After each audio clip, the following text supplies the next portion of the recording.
Milutin Osmajic has been charged by the FA after allegedly racially abusing Burnley player Hannibal. Did he not? They played in the cup, didn't they? Yeah. Hannibal didn't play. No, Scotty Parker left him out. As Mike played. Okay, a man with all the facts on this is our chief football correspondent, Alex Crook. Crookie, good morning. Good morning, boys. Thanks for joining us this morning, Crookie. What can you give us the update on this, my friend?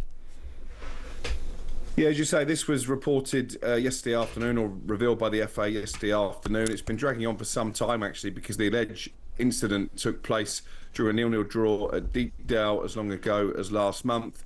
Osmajic has now been charged, as you say, by the FA.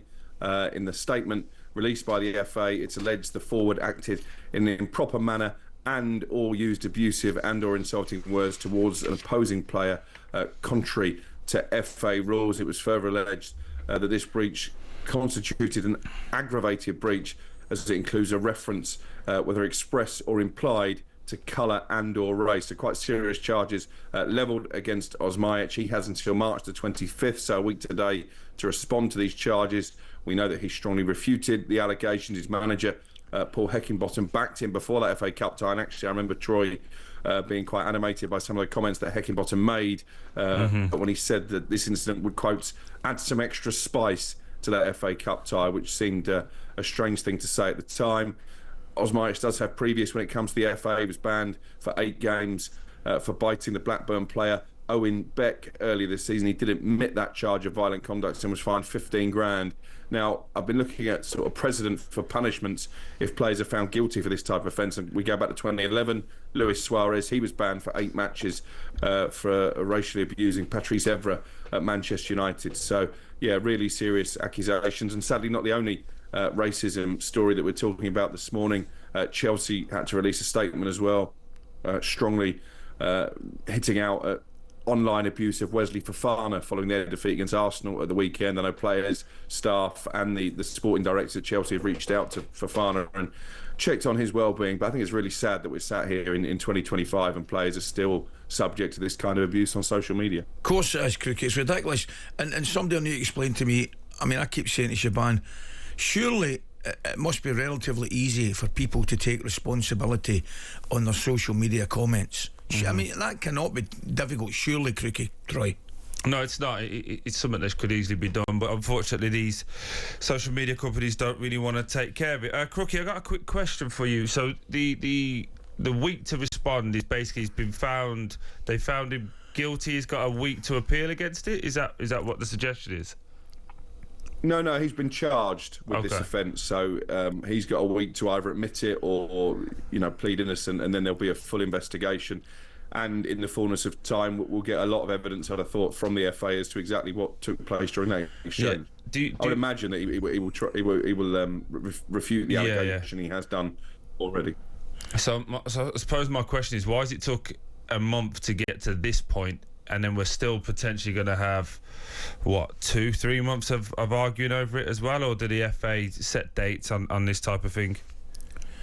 Well, I guess there's two sides to that argument. One is that, it has taken too long. And I think when you've got a situation where the alleged victim has to be left out of an FA Cup tie because of what allegedly has happened and because the FA is still investigating, that doesn't sit particularly well with me. That Hannibal had to miss that game. And of course, Preston went on to win 3-0 and they're still in the FA Cup and they've got a big... He scored as well, if you remember. Yeah, he did. Yeah.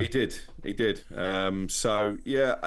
So I understand that argument. I guess the counter-argument on the FA's behalf would be that when allegations as serious as this are made, they have to investigate them properly and leave no stone unturned. I'd like to think that once Osmajic has responded to the charges, we will get a quick resolution, because I think the longer it drags on, the worse it looks for the FA. Crookie, I want to leave you in a less serious and happier conversation.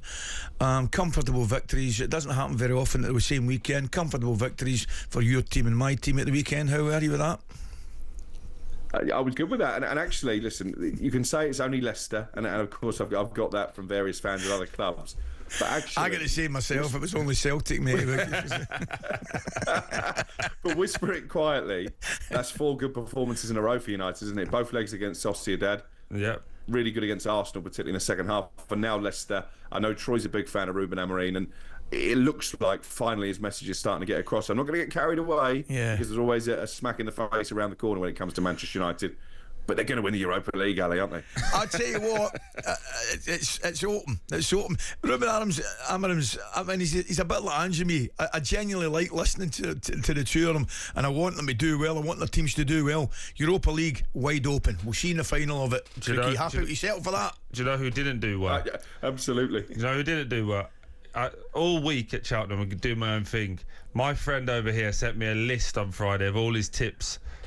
How many of them won, mate? By the way, on that note, Friday was a tough day. But I bounced back at Wembley, Ali. Crookie, I'm just about to say that. We are in the company of a man that had Dan Burn as the first goal scorer at the weekend, and for that we salute you. That is brilliant, Crookie, to be fair to you. Well done. Kept that one under his hat. Yeah. Smashing, Crookie. You're only as good as your last performance. Absolutely, mate. Have a great day. Thanks for joining us, pal. talkSPORT Breakfast, waking you up Monday to Friday morning from 6 a.m. on AM, on DAB, via the talkSPORT app and on your smart speaker. talkSPORT.